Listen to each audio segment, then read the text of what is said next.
യാത്രക്കാരുടെ ശ്രദ്ധയ്ക്ക് യാത്രക്കൊരു വഴികാട്ടി. കഴിഞ്ഞ വർഷം കോഴിക്കോട് നടന്ന കേരള ലിറ്റററി ഫെസ്റ്റിൽ പ്രഭാഷകനായി ക്ഷണിക്കപ്പെട്ടപ്പോൾ ഒരു എഴുത്തുകാരനാകാൻ മനസ്സിലുദിച്ച മോഹത്തിൻ്റെ സാക്ഷാത്കാരം.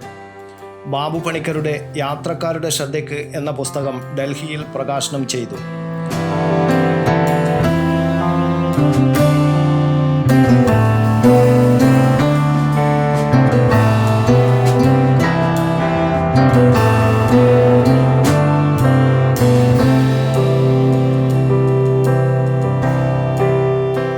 ബാബു പണിക്കരുടെ ഭാവനയിലും അറിവിലും യാത്രയിലുമായി ബന്ധപ്പെട്ട വിവിധ വിഷയങ്ങളിൽ രൂപം കൊണ്ട ആശയങ്ങളെ അടിസ്ഥാനമാക്കി രചിച്ച 14 ലേഖനങ്ങളുടെ സമാഹാരം.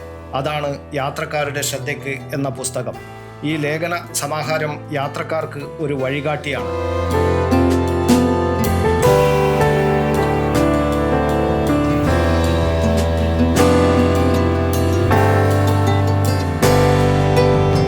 യാത്രാരംഗത്ത് പലർക്കും അറിവില്ലാത്ത കൗതുകകരമായ പല സംഭവങ്ങളും ഈ പുസ്തകത്തിലൂടെ ബാബു പണിക്കർ വരച്ചു കാട്ടുന്നു.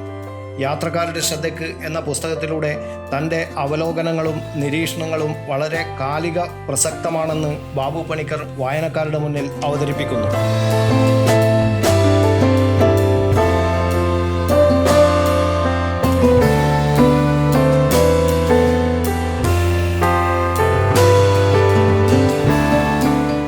പ്രൗഢഗംഭീരമായിരുന്നു പുസ്തക പ്രകാശന ചടങ്ങ്. ISRO മുൻ ചെയർമാൻ ഡോക്ടർ S. സോമനാഥ് പുസ്തകം പ്രകാശനം ചെയ്തു.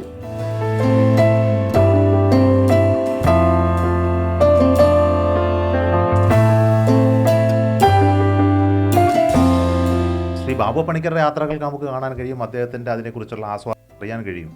എന്നാൽ നമ്മുടെ ഓരോരുത്തരുടെയും യാത്രകളെക്കുറിച്ച് ചിന്തിക്കാനും അതിനെ വീണ്ടും മുന്നോട്ട് കൊണ്ടുവരാനും ഈ പുസ്തകം നമ്മളെ പ്രചോദിപ്പിക്കുമെന്നുള്ളതാണ് എനിക്ക് ഈ അവസരത്തിൽ തോന്നിയ ഏറ്റവും പ്രധാന ഇംപ്രഷൻ ഈ പുസ്തകത്തെക്കുറിച്ചുണ്ടായത്. റിട്ടയർഡ് സുപ്രീം കോടതി ജഡ്ജി ജസ്റ്റിസ് കുര്യൻ ജോസഫ് ഏറ്റുവാങ്ങി. ജീവിതയാത്രയിൽ സംഭവിക്കാവുന്ന ഒരു അപകടമാണ് അനാവശ്യമായിട്ടുള്ള ഈ കൈയും തലയും പുറത്തിടുക എന്ന് പറയുന്നത്.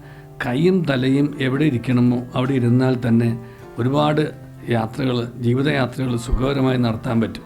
അത് അനാവശ്യമായിട്ട് കൈ പുറത്തിടുമ്പോഴും തല പുറത്തിടുമ്പോഴും അന്യൻ്റെ കാര്യങ്ങളിൽ അനാവശ്യമായിട്ട് ഇടപെടുമ്പോഴും ആവശ്യമില്ലാത്ത കാര്യങ്ങളിൽ അസ്വസ്ഥതയുണ്ടാക്കി ഇടപെടുമ്പോഴൊക്കെയാണ് സമൂഹത്തിൽ വലിയ പ്രശ്നങ്ങളുണ്ടാകുന്നത്. അപ്പോൾ അതൊന്നും സംഭവിക്കാതിരിക്കാൻ ജീവിതയാത്ര മനോഹരമായിട്ട് നടത്താനായിട്ട് ഈ അന്നത്തെ ആ എഴുത്ത് സഹായകമാകും. അദ്ദേഹത്തിൻ്റെ അടുത്ത പുസ്തകം മിക്കവാറും കൈയും തലയും പുറത്തിടരുത് എന്നാകും എന്ന് ഞാൻ വിശ്വസിക്കുന്നു. സാഹിത്യകാരൻ M. മുകുന്ദൻ മുഖ്യാതിഥിയായിരുന്നു. ബാബു പണിക്കർ എഴുതിയ പുസ്തകം എൻ്റെ കയ്യിൽ കിട്ടിയ ഒറ്റയിരുപ്പിന് അത് വായിച്ചു തീർത്തു. അപ്പോൾ എനിക്ക് തോന്നുന്നത് ഏറ്റവും കൂടുതൽ സന്തോഷിച്ചിരിക്കുക ബാബു പണിക്കരുടെ അച്ഛൻ പണിക്കർ. അദ്ദേഹത്തെ എനിക്കറിയാം. പിന്നെ ഞാൻ ഡൽഹിയിൽ വന്ന കാലത്ത് അദ്ദേഹത്തെ പരിചയപ്പെട്ടിരുന്നു. അദ്ദേഹം അന്ന് അദ്ദേഹത്തിന് ഒരു ബസ് മാത്രമേ അന്ന് ഉണ്ടായിരുന്നല്ലോ.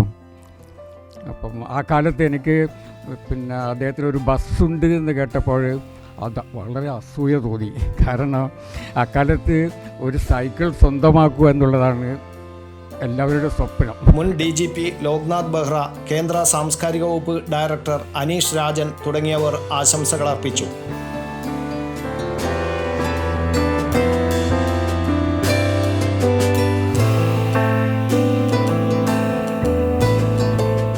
ബാബു പണിക്കർ ചടങ്ങിന് നന്ദി പറഞ്ഞു. ഇപ്പം തന്നെ ഞാൻ ഇവിടെ സുധീറിനോട് ഞാൻ പറഞ്ഞു, സുധീർ പറഞ്ഞു ചെറിയൊരു സ്ഥലത്ത് ഇത് ഓർഗനൈസ് ചെയ്താൽ മതി, നമ്മൾ കുറച്ച് ആൾക്കാരെ വിളിക്കാം, നമ്മുടെ 19 പേര് 10-60 പേരോ വരും, കുറച്ച് ഒരു 100-200 പേരെ വിളിച്ചാൽ 19 പേര് സാധാരണ ബുക്ക് റിലീസിന് വരും. പക്ഷേ ഇവിടെ ഞാൻ വിളിച്ചവരെല്ലാവരും വന്നു എന്നുള്ളതാണ്. ആ സ്നേഹം കാണുമ്പോൾ നമുക്ക് ഇത് എങ്ങനെ തിരിച്ചു നൽകാമെന്നുള്ളതാണ്. ഇതൊന്നും തിരിച്ചു കൊടുക്കാൻ പറ്റത്തില്ല. ഈ കടമൊക്കെ കടവായിട്ട് തന്നെ കിടക്കും. സമൂഹത്തിന്റെ നാനാ തുറകളിൽപ്പെട്ട ഒട്ടേറെ വിശിഷ്ട വ്യക്തിത്വങ്ങൾ ചടങ്ങിൽ പങ്കെടുത്തു.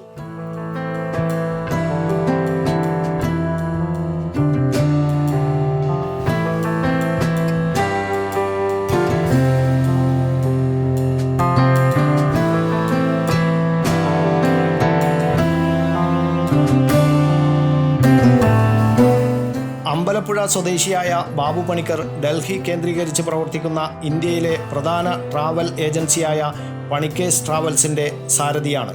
ടൂറിസം രംഗത്ത് ഒട്ടേറെ ദേശീയ അന്തർദേശീയ പുരസ്കാരങ്ങൾ ബാബു പണിക്കരെ തേടിയെത്തിയിട്ടുണ്ട്. ബാബു പണിക്കരുടെ പിതാവ് ERC പണിക്കരാണ് ഇന്ത്യയിൽ ആഭ്യന്തര ടൂറിസത്തിന് തുടക്കം കുറിച്ചത്.